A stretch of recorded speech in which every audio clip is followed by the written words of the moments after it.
नागपूर सरकारमध्ये सर्व ग्रामपंचायतींनी जाहीरनामे दिलेले आहे। ग्रामपंचायत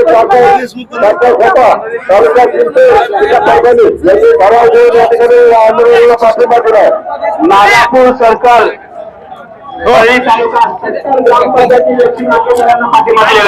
ब्रेकिंग विजय वडेट्टीवार यांच्या समोर काँग्रेस कार्यकर्त्यांचा राडा। वडेट्टीवार यांच्या समोरच काँग्रेस जिल्हाध्यक्षाला शिवीगाळ।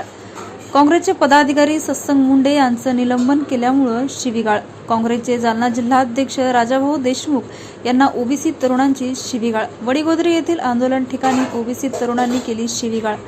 काँग्रेस जिल्हाध्यक्ष राजाभाऊ देशमुख यांना शिवीगाळ। कार्यकर्ते आक्रमक होताच वडेट्टीवार आणि राजाभाऊ देशमुख यांनी घेतला काढता पाय। जालन्यात विजय वडेट्टीवार यांच्या समोर काँग्रेस कार्यकर्त्यांचा राडा झाल्याचं पाहायला मिळाले। वडीगोद्री येथे लक्ष्मण हाके यांच्या उपोषणाला भेट देण्यासाठी वडेट्टीवार आले होते। त्यांच्यासोबतच काँग्रेसचे जिल्हाध्यक्ष राजाभाऊ देशमुख सुद्धा होते। यावेळी वडेट्टीवार यांच्या समोरच काँग्रेस जिल्हाध्यक्षाला काही तरुणांनी शिवीगाळ करण्यात आली आहे। काँग्रेसचे पदाधिकारी सत्संग मुंडे यांचं निलंबन केल्यामुळे शिवीगाळ करण्यात आली असल्याचं समोर आले आहे।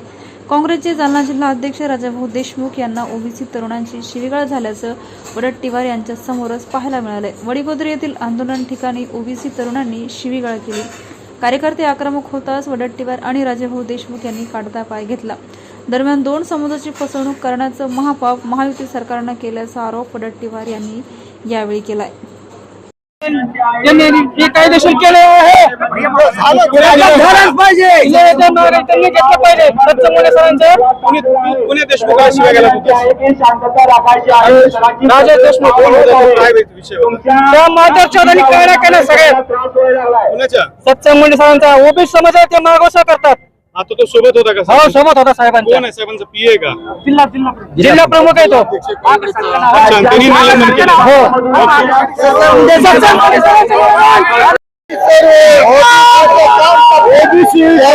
सत्संग मुंडेंचं मुद्दामून निलंबन करण्यात आलेलं आहे। ओबीसीचं काम करतात त्यामुळे सत्संग मुंडे साहेबांचा संबंध नसताना कोणी केलंय? कोण आहे?